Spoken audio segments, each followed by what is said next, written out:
So,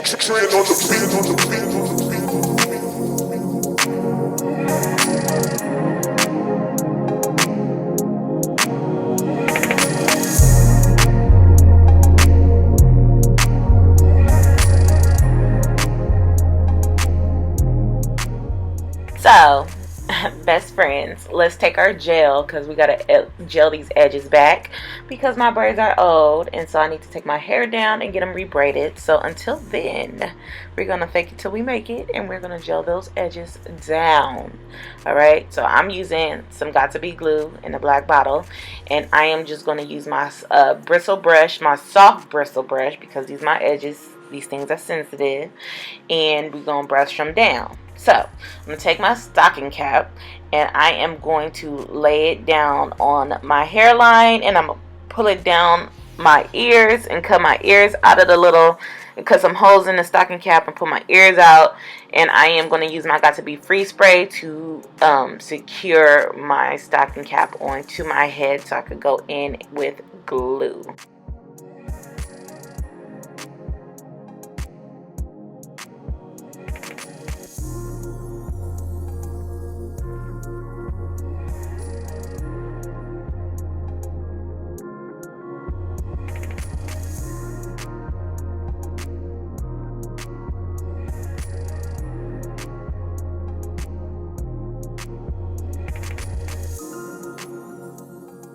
So when I use a free spray, I usually let it dry for about 20 minutes. That's how long it takes because I did use gel underneath. You want to make sure that the gel is fully dry. The free spray usually dries quick, but when you mix it with the gel, it takes a little bit longer to dry. So once it's fully dry, I am going to take my eyebrow razor. I love using this, and I am just about to carve my hairline out from underneath this cap. So I like to take the bottom end of the razor and like carve out my hairline because I like to etch out my hairline perfectly to I like to etch out my stocking cap perfectly to my hairline because when I apply my wigs, I like it to like mimic my natural hairline, if that makes sense. I hope that makes sense.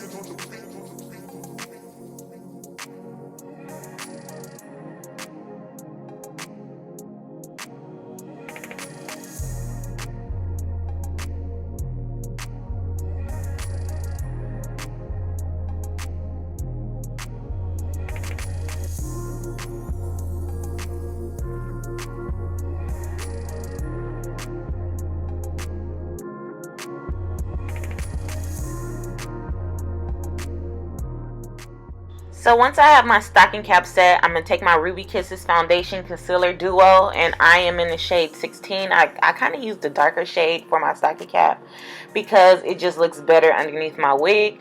And I am just going to buff that color all on my stocking cap and where my part is going to sit, and especially in the front of the stocking cap where the lace is going to sit. I'm just going to make sure that I buff that all the way in, and there's no color of the original color of the stocking cap showing in the beginning or the front of the stocking cap install.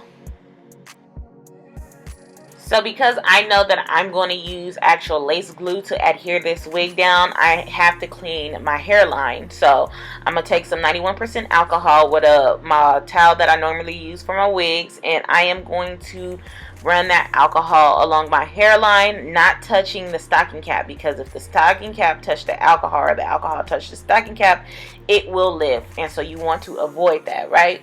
So I'm going to do this step twice just to make sure that there is no makeup on my face in that area whatsoever, because I do have makeup on and I did apply makeup on the stocking cap. So this is the wig that we're going to be installing. This is my DSoar natural wave hair. I have 4 bundles, 26 inches, and she was just looking bomb. I already did the plucked the hairline and did the baby hairs on a different video. If you have not seen it, I will link it in the description box and at the end of this video for you. All right, so I'm gonna take that same brush, not applying any more makeup to it. I'm gonna just buff what's left on that brush on the inside of the cap. It's just going to give it a tint. It's not going to really do anything for the color. I typically go in with a makeup that's my natural skin tone, and I would typically go in there and lightly place some of that on the front of my hairline. So I'm going to take some duckbill clips and I'm going to pull my hairline back, or the excessive hair, so it won't get in my way when it comes to gluing. And I'm just going to size or just see where my hairline is going to sit naturally. So because that lace does have makeup on it, I'm gonna go in again with my alcohol and make sure that my hairline is clean, make sure my fingers are clean, make sure my bulb hold active bottle is clean as well, because I do not want any mishaps. I do not want my lace lifting. I want it to last for a couple of days for me. So I'm going to take some of my boho active. I'm going to put some on the stocking cap. And you will notice me putting it majority on the stocking cap and a little bit on my skin. That's because I don't have a lot of forehead room to be, you know, putting it super, super low. I want my wigs to look natural, like it is my hair. So I will have to make it sit on my natural hairline. So this is the reason why I make sure I have a stocking cap down, because I don't necessarily want to have glue on my front of my hairline. So the stocking cap is kind of like a barrier between the glue, the actual wig, sticky wig glue, and my hair. Because when it's time to take it off, it's super easy for me to take it off versus me trying to like comb out little pieces of glue out of my hair, if you feel me. So I put a little bit on my stocking cap and I blend it out with my fingers. You want to blend it out thin. And I do 2 layers of this. I feel like 2 layers is enough because I literally don't wear my wigs for a long time because I'm always switching them out.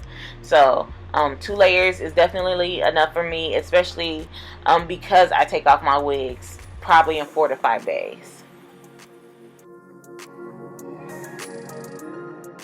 So one thing I've learned when it comes to laying down your lace, I like to pull mine a little bit above where I place the glue, only because if you place your wig down and it's not in front of that glue that you didn't place lace on is going to be exposed, and it's going to be hard for you to clean up.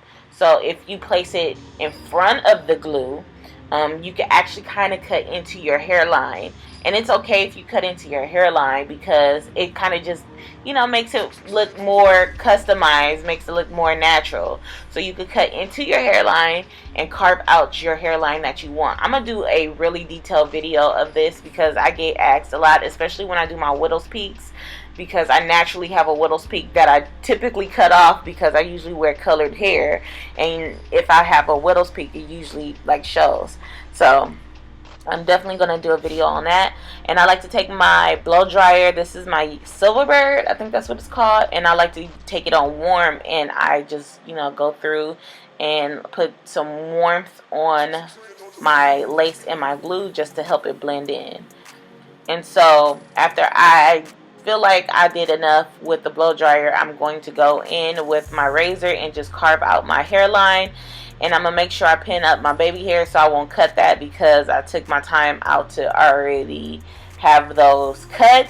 And if they're too long, you could go in and trim them some more. But I kind of like the look. It just kind of gave me like messy hairline look. And I love messy hairlines versus super, super neat hairlines. That's just me. It works with my look. It works with my makeup. It's just Cynthia. You feel me? You don't have to have your hairline like how mine is. I just like my hairline the way that I wear my hairline. So as you can see, my baby hairs was a little too long, so I trimmed them a little bit, and then I'm just gonna comb them in place. And so this is my beautiful hairline. And so what I like to do is take my Got2b and I'm gonna spray my hairline lightly, not drench it, because if you wet it, it's going to lift up. And so I'm gonna take my elastic band and tie it down and wait about 5 minutes. And then when I remove my elastic band, I will have a little melted action, and my wig is going to look bomb. And all you have to do at that point is comb out your baby hairs and style your hair to your liking. And that's exactly what I did.